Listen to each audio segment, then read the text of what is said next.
Hello students, welcome to tuition time. I am Rajesh Verma and we are studying physics of 12th class. इन दिनों हम कर रहे हैं chapter dual nature of radiations and matter. पिछली class में हमने पढ़ा था फोटो इलेक्ट्रिक इफेक्ट के बारे में और थोड़ा सा हमने जाना था फोटो इलेक्ट्रिक सेल क्या होता है। आज हम फोटो इलेक्ट्रिक सेल के कुछ यूजेस के बारे में पढ़ेंगे और बाद में हम पढ़ेंगे ड्यूअल नेचर ऑफ मैटर के बारे में, दैट इज डी ब्रोगली के हाइपोथेसिस के बारे में। तो आइए आज की क्लास स्टार्ट करते हैं।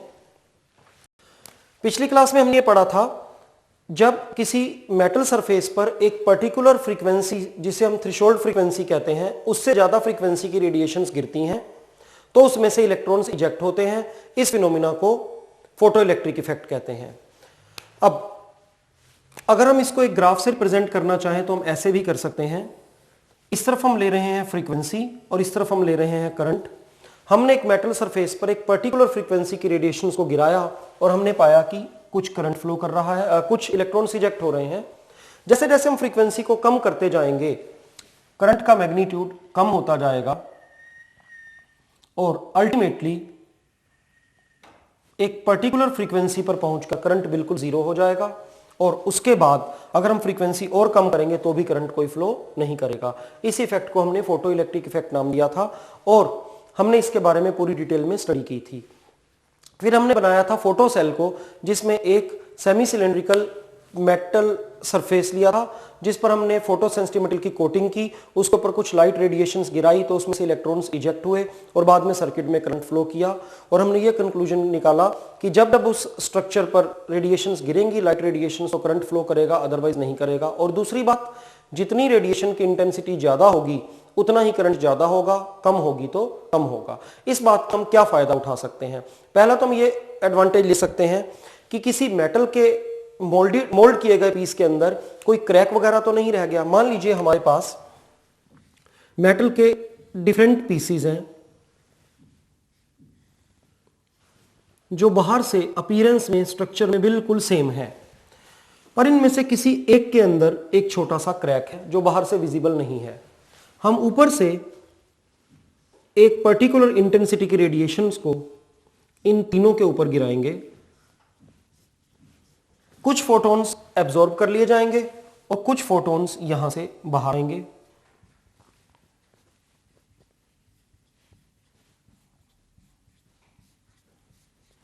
फॉलिंग इंटेंसिटी बिल्कुल सेम रखी है। इजेक्टेड इलेक्ट्रॉन्स का नंबर भी इन दोनों में सेम है, बट इस केस में ज्यादा हो गया।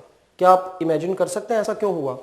क्योंकि इस मेटल के अंदर एक हल्का सा क्रैक है, वहां पर मेटल एब्सेंट है, इसलिए फोटॉन्स का एब्जॉर्प्शन कुछ कम होगा, या इजेक्टेड इलेक्ट्रॉन्स का एब्जॉर्प्शन भी कुछ, फोटॉन्स का एब्जॉर्प्शन कुछ कम होगा और यहां से आगे जो फोटॉन्स है वो कम जा पाएंगे। अब अगर हम इन फोटॉन्स को, जो लाइट इसमें से पार हो रही है, इसे एक ही जैसे फोटो सेल्स पर या बारी बारी एक ही फोटो सेल पर गिराएं तो इन फोटो सेल्स से करंट फ्लो करेगा। क्लियर सी बात है, यहां पर करंट का मैग्नीट्यूड कुछ ज्यादा होगा। तो इस तरीके से डिफरेंट मेटल पीसीस को इंडस्ट्रीज में एक रेडिएशंस के नीचे से पास किया जाता है और उनमें से जो पार होकर, ट्रांसमिट होकर रेडिएशंस आगे जाती हैं, उन्हें एक फोटो सेल पर गिराया जाता है और फोटो सेल के करंट को मेजर कर कर यह पता कर लिया जाता है कि किस पीस के अंदर कोई फ्लॉ या कोई क्रैक या कोई एयर बबल वगैरह है या नहीं है। इसके अलावा हम दूसरा इसका यूज कर सकते हैं automatic adjustment of aperture of camera. जो हमारा कैमरा होता है जिससे हम फोटो खींचते हैं, उसमें हमें ये ध्यान होगा, एक्सपीरियंस होगा हमें कि जब लाइट होती है सफिशिएंट, धूप में हम फोटो खींच रहे होते हैं तो एक बटन होता है, हम उसको एडजस्ट कर देते हैं। होता क्या एक्चुअल में, जब हम उसको धूप पर एडजस्ट करते हैं या सन के ऊपर एडजस्ट करते हैं तो एपर्चर कुछ छोटा हो जाता है ताकि अंदर लाइट कुछ कम जाए। इसके अपोजिट जब बाहर बादल होते हैं या धूप कम होती है या कमरे में हमें फोटो खींचनी होती है, तब लाइट कम होती है और हम चाहते हैं कि अपर्चर बड़ा, हम बटन को थोड़ा सा एडजस्ट कर देते हैं। अब ऐसे मैनुअल एडजस्टमेंट तो केवल 2-3 पोजीशंस पर ही हो सकती हैं, पर ऐसा भी किया जा सकता है कि कैमरा के साथ एक फोटो सेल को अटैच कर दिया जाए।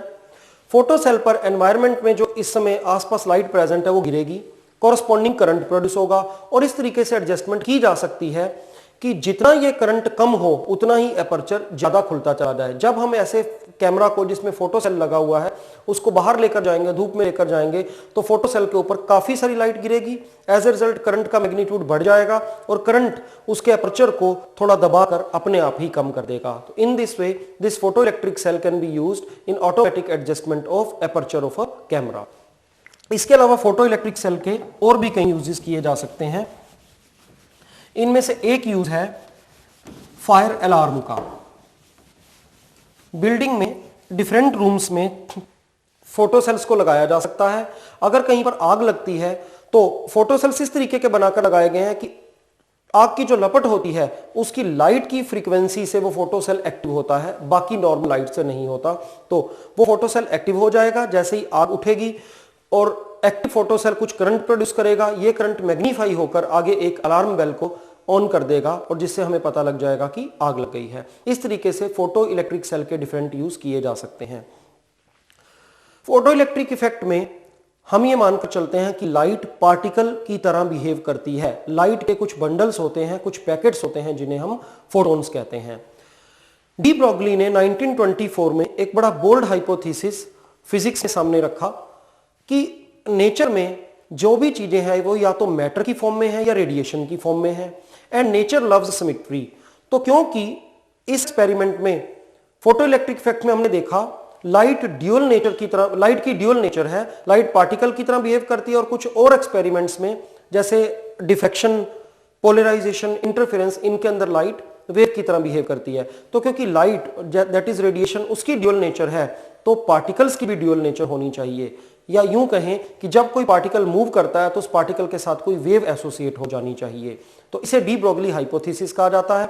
आइए देखें डी ब्रॉगली हाइपोथेसिस के अकॉर्डिंग एक मूव करते हुए पार्टिकल के साथ जो वेव एसोसिएट होती है उस वेव की वेवलेंथ कितनी होती है। Now we are going to study de Broglie matter wave. Electromagnetic radiation की एनर्जी होती है एच न्यू और एक रिलेटिविस्टिक पार्टिकल की एनर्जी होती है under root of M square C four plus P square C square, where M is the mass of the particle, C is the velocity of light and P is momentum of the particle. For a photon radiation photon की तरह behave कर रही हो तो for a photon rest mass M not is 0। इस am not को 0 रखने पर हमारा रिजल्ट आ जाएगा E is equal to P C, where P is momentum. इन दोनों इक्वेशंस को इक्वेट करने पर H nu is equal to P C, H nu is equal to P C, velocity of light is nu into lambda, nu से nu cancel हो गया, lambda is equal to H by P, where H is Planck's constant and P is momentum of the particle. अब de Broglie के according ये formula जो हमने electromagnetic radiations के base पर डिराइव किया है ये एक जनरल फॉर्मूला है और इसको पार्टिकल्स पर भी अप्लाई हो जाना चाहिए। Hence for material particles also lambda is equal to h by p, where p is momentum. So for a particle we can write p as m into v. It means जब कोई particle move करेगा तो depending on it's momentum some wave will be ejected out of it and wavelength will be given by this formula. अब जब इस फॉर्मूले के according particles की वेवलेंथ को कैलकुलेट किया गया तो यह बात पाई गई कि जो वेव की वेलोसिटी है और जो पार्टिकल की वेलोसिटी है वो एग्री नहीं करती। पार्टिकल की वेलोसिटी कम होती है और उससे निकलने वाली वेव की वेलोसिटी ज्यादा होती है। अब अगर हम बड़ी सारी वेव्स लें जिनकी फ्रीक्वेंसीज में थोड़ा सा डिफरेंस है और इन सारी वेव्स को as a packet of wave या बंडल ऑफ वेव माने तो जो रिजल्टेंट पैकेट आ रहा है इसकी वेलोसिटी पार्टिकल की वेलोसिटी के इक्वल होगी। तो हम यूं कह सकते हैं कि जब कोई पार्टिकल मूव करता है पार्टिकल में से एक वेव नहीं बल्कि बड़ी सारी वेव्स निकलती हैं जिनकी फ्रीक्वेंसी थोड़ा थोड़ा डिफर करती हैं और एज ए रिजल्ट जो वेव पैकेट या वेव बंडल बनता है उसकी वेलोसिटी पार्टिकल की वेलोसिटी के इक्वल होती है। और यह फार्मूला हमें यह भी बताता है कि पार्टिकल का मास जितना ज्यादा होगा या पार्टिकल की वेलोसिटी जितनी ज्यादा होगी पार्टिकल से निकलने वाली वेव की वेवलेंथ उतनी ही कम होगी। इस फार्मूले को किसी भी पार्टिकल पर अप्लाई किया जा सकता है। आइए हम ये देखें कि अगर हम एक इलेक्ट्रॉन को एक्सिलरेट करें, एक इलेक्ट्रॉन को मूव करवाएं, तो उससे जो वेव बनेगी उस वेव की वेवलेंथ कितनी होगी। Lambda of moving electron. मान लीजिए एक इलेक्ट्रॉन को दो प्लेट्स के बीच में एक्सिलरेट करवाया जाता है जिनमें पोटेंशियल डिफरेंस v वोल्ट का है, तो उस इलेक्ट्रॉन को जो वर्क मिलेगा, उस इलेक्ट्रॉन पर जो वर्क होगा वो होगा इलेक्ट्रॉन का charge E into potential V। As a result electron कुछ काइनेटिक एनर्जी गेन कर लेगा, वो एनर्जी होगी half mv²। These two things will be equal, we get half mv² is equal to E into potential. यहां से v² is equal to E v into 2 divided by m, और v is equal to under root of 2ev by m। इस v की value को हम इस formula में रखते हैं, lambda is equal to h by m into v। What is v? 2ev by m, 2ev by m। ये under root m इस m से अंडर रूट m को कैंसिल कर देगा। Lambda is equal to h by under root of 2em and v। हम इसे यूं भी लिख सकते हैं, lambda is equal to h by under root of 2em and under root of v। h की value 6.62 into 10 to the power minus 34 joule second. E charge of electron की value 1.6 into 10 to the power minus 19 coulomb. Mass of electron की value 9.1 into 10 to the power minus 31 kilogram. इन सारी values को यहां put करने पर lambda आता है 12.27 upon under root of v angstrom. हम यूं कह सकते हैं कि अगर हमें अब किसी इलेक्ट्रॉन को एक्सिलरेट करना है, इलेक्ट्रॉन को मूव करवाकर उससे रिलेटेड मैटर वेव की वेवलेंथ निकालनी है, तो हमें अब इलेक्ट्रॉन के मास की, इलेक्ट्रॉन की वेलोसिटी वगैरह को मेजर करने की या पुट करने की कोई जरूरत नहीं है। सिंपली हम क्या करेंगे, इलेक्ट्रॉन को हमको यूं तो एक्सिलरेट कर नहीं सकते कि इलेक्ट्रॉन को पकड़ा और उसको फेंक दिया और इलेक्ट्रॉन मूव करने लग गया। इलेक्ट्रॉन को एक्सिलरेट करवाने के लिए दो प्लेट्स में कुछ पोटेंशियल डिफरेंस अप्लाई किया जाता है। तो केवल अगर हमारे को उस पोटेंशियल डिफरेंस की वैल्यू पता हो तो उसको यहां पर पुट कर इसको सॉल्व कर हम ये फाइंड कर सकते हैं कि उस इलेक्ट्रॉन के साथ जो डी ब्रोगली का हाइपोथेसिस के अकॉर्डिंग वेव एसोसिएट होगी, उसकी वेवलेंथ कितनी होगी। डी ब्रोगली हाइपोथेसिस तो एक थ्योरी है। अब क्या ऐसा प्रैक्टिकली होता है या नहीं होता? डेविसन एंड जर्मर नाम के साइंटिस्ट ने एक प्रैक्टिकल एक्सपेरिमेंट किया जिसमें उन्होंने डी ब्रोगली के हाइपोथेसिस को वेरीफाई किया। तो आइए हम पढ़ते हैं डेविसन एंड जर्मर एक्सपेरिमेंट के बारे में। आइए पढ़ते हैं डेविसन एंड जर्मर एक्सपेरिमेंट के बारे में।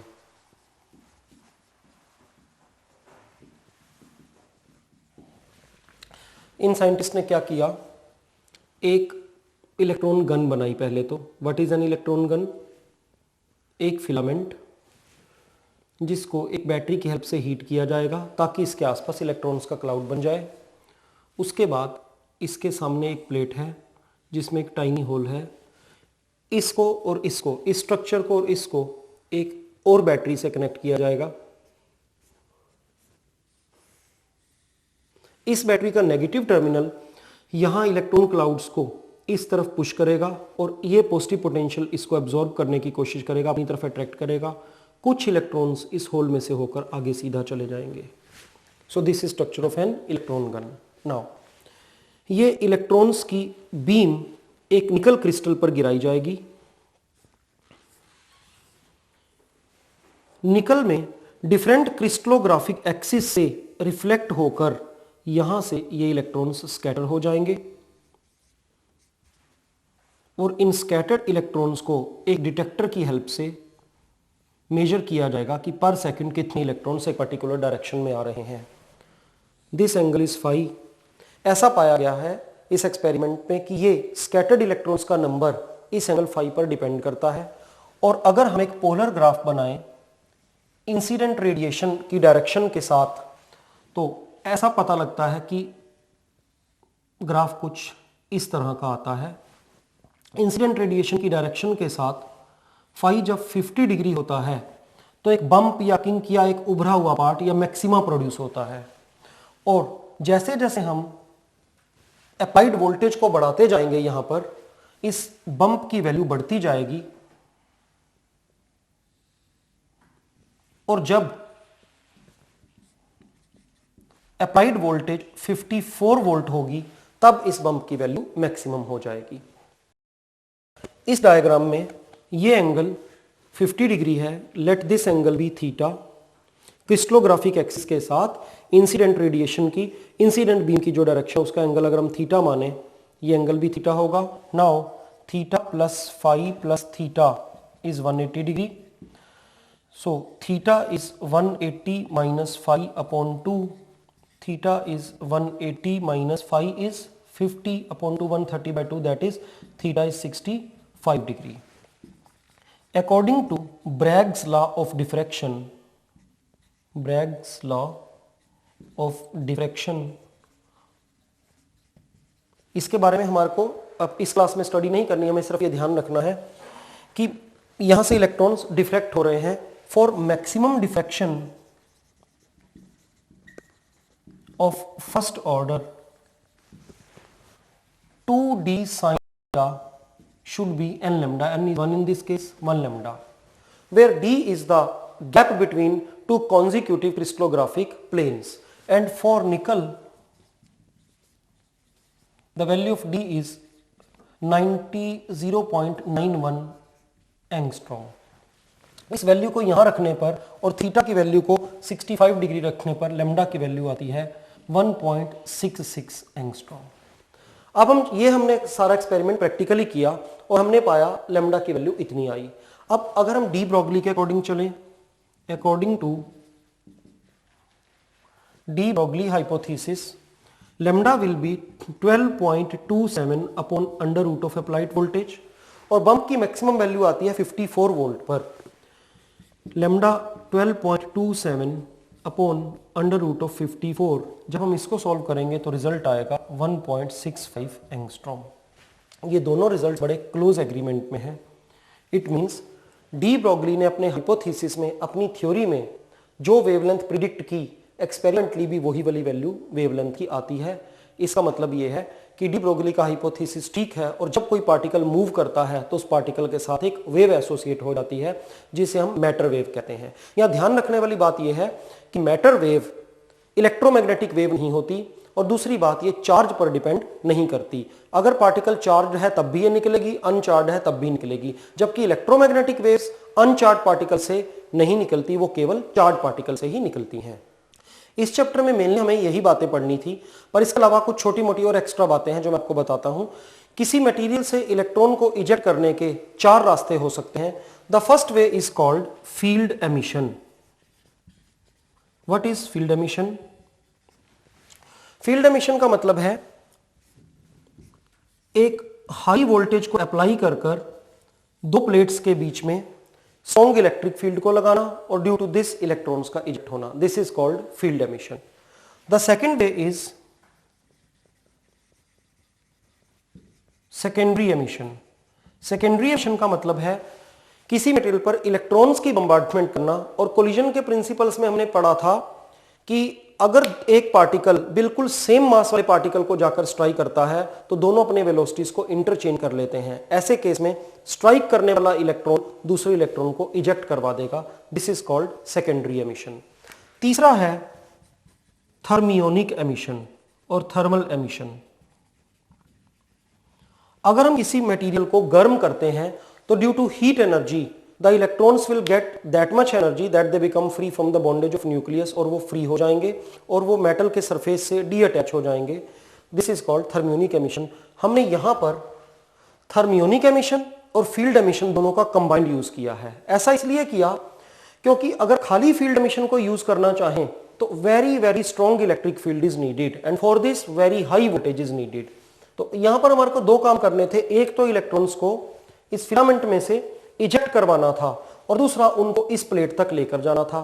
पहला काम इलेक्ट्रॉन्स को न्यूक्लियस की बॉन्डेज से आजाद करवाने का काम थर्मियोनिक एमिशन की हेल्प से किया गया। इस बैटरी की हेल्प से इस फिलामेंट को गर्म किया जा रहा है, और गर्मी के कारण से, हीट के कारण से इलेक्ट्रॉन्स इजेक्ट हो जाते हैं, पर वो इलेक्ट्रॉन्स यहीं पर एक इलेक्ट्रॉन क्लाउड सा बनाते हैं, वो हाई वेलोसिटी से दूसरी तरफ नहीं जाते। अगर हम ये बैटरी ना लगाएं तो इलेक्ट्रॉन्स यहीं के यहीं रहेंगे, वो किसी पर्टिकुलर एक खास डायरेक्शन में नहीं जाएंगे। फिर दूसरा हमने यहाँ पर एक इलेक्ट्रिक फील्ड क्रिएट की, इसको नेगेटिव और इसको पॉजिटिव से कनेक्ट कर due to this electric field electrons start moving opposite to the direction of electric field. और इलेक्ट्रॉन्स को निकालने का चौथा रास्ता होता है जो हम इस चैप्टर में हमने बड़ी डिटेल में पढ़ा, फोटो इलेक्ट्रिक इफेक्ट। जब एक पर्टिकुलर फ्रीक्वेंसी से ज्यादा फ्रीक्वेंसी की रेडिएशंस किसी मेटल सरफेस पर गिरती हैं तो इलेक्ट्रॉन्स इजेक्ट होते हैं। यहां यह भी बात ध्यान देने वाली है कि थियोरेटिकली किसी भी सरफेस से, मेटल होना जरूरी नहीं है, किसी भी सरफेस से इलेक्ट्रॉन्स को इजेक्ट किया जा सकता है।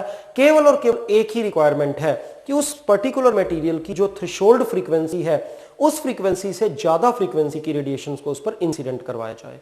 एक बात और, हमें यह मालूम है C is equal to nu lambda, it means nu is equal to C by lambda और lambda is equal to C by nu. Lambda और न्यू इनवर्सली प्रोपोर्शनल है क्योंकि C तो कांस्टेंट होता है। जैसे किसी मटेरियल के साथ एक टर्म कंसर्न हम कर देते हैं, एक टर्म हम लिंक कर देते हैं threshold frequency, similarly there is a term threshold wavelength. तो थ्रेशोल्ड फ्रीक्वेंसी तो वो फ्रीक्वेंसी होती है जिससे ज्यादा फ्रीक्वेंसी की रेडिएशन गिराने पर इलेक्ट्रॉन्स इजेक्ट होंगे, या threshold frequency is the minimum frequency which is needed to make the electrons free from the bondage of nucleus. क्योंकि दोनों इनवर्सली प्रोपोर्शनल है, इसलिए threshold wavelength is the maximum wavelength which is needed to make the electrons free from the bondage of nucleus. अगर उस wavelength से ज्यादा wavelength की radiations metal surface पर गिरेंगी तो इलेक्ट्रॉन्स इजेक्ट नहीं होंगे। उससे कम वेवलेंथ की वेव्स गिरने पर इलेक्ट्रॉन्स का फोटो इलेक्ट्रिक एमिशन वाला फिनोमिना होगा। जैसे जैसे वेवलेंथ कम होती जाती है एनर्जी बढ़ती है, फ्रीक्वेंसी बढ़ने पर एनर्जी बढ़ती है, इसलिए थ्रेशोल्ड फ्रीक्वेंसी से ज्यादा फ्रीक्वेंसी की रेडिएशंस गिराई जाती हैं और थ्रेशोल्ड वेवलेंथ की वैल्यू से कम वेवलेंथ की वेव्स को मेटल सरफेस पर गिराकर इलेक्ट्रॉन्स को इजेक्ट करवाया जा सकता है। फोटो इलेक्ट्रिक सेल के हमने कुछ यूजेस पढ़े थे। एक और इंटरेस्टिंग यूज जिसको आप प्रैक्टिकल में भी यूज कर सकते हैं वो भी मैं आपको बताता हूं। फोटो इलेक्ट्रिक सेल की हेल्प से हम दो डिफरेंट कंपनीज के बल्ब जिनके ऊपर सेम वोल्टेज लिखी हुई है उनकी इल्यूमिनेटिंग पावर को भी, वो कितनी लाइट बाहर फेंक रहे हैं उसको हम कंपेयर कर सकते हैं। कैसे कंपेयर कर सकते हैं? We can take a box, in this box first we suspend one bulb of one company. यहां पर हम एक छोटा सा होल रखेंगे, इस होल का साइज बिल्कुल सेम है। हम अगर अलग अलग कंपनीज के बल्ब यहां लटकाएंगे तो भी होल के साइज को नहीं छेड़ेंगे। बाकी चारों तरफ से ये बंद है।